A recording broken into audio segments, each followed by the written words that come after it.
Peter is in East Grinstead. Peter, good evening. Hi, Daniel. Good evening. It's regarding holiday pay and how it should be calculated. At the moment, we just get our basic salary for holiday pay, and there's no account there for any overtime that we may have worked in previous weeks or months.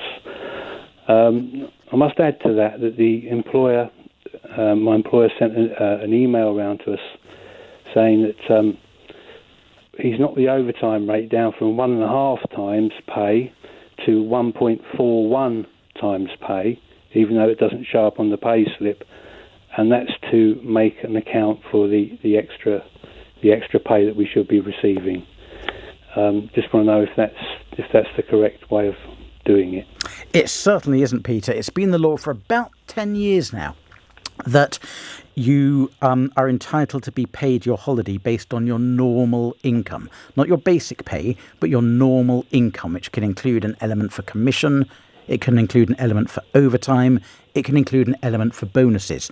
And by not paying you holiday pay which factors in your overtime, your employer is breaking the law, and you can bring a claim in the employment tribunal, and you can go back in time 2 years in order to claim 2 years arrears of underpaid holiday pay.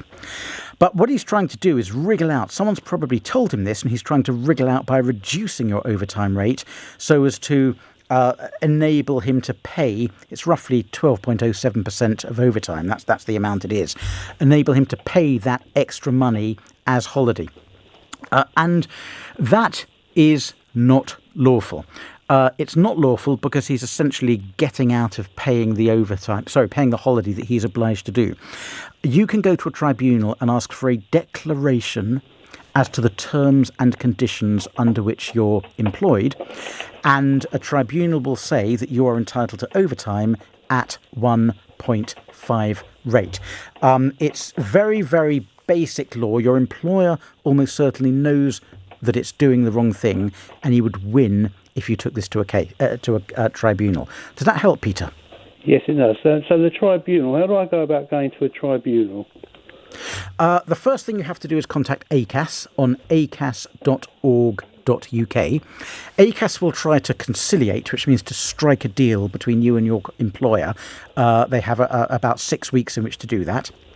And if that doesn't work, or if your employer doesn't want to negotiate, you'll get a certificate from ACAS saying that the negotiations have failed, and you then just go to a tribunal, you fill in a claim form online, and if you search for Employment Tribunal's claim form, you will find the form. It's very, very easy to fill in. It's designed to be filled in by people who aren't represented by lawyers. You send it off. Your employer will then put in their defence, and hey presto, 6 months later, because it'll take at least that long, I'm afraid, due to backlogs, you'll get a 1-hour appointment in front of an employment judge. They're very friendly, they're very nice. He'll listen to you, he'll listen to the other side, and he'll make a decision, and that decision, based on what you've told me, Peter, will be Peter wins his arrears of holiday.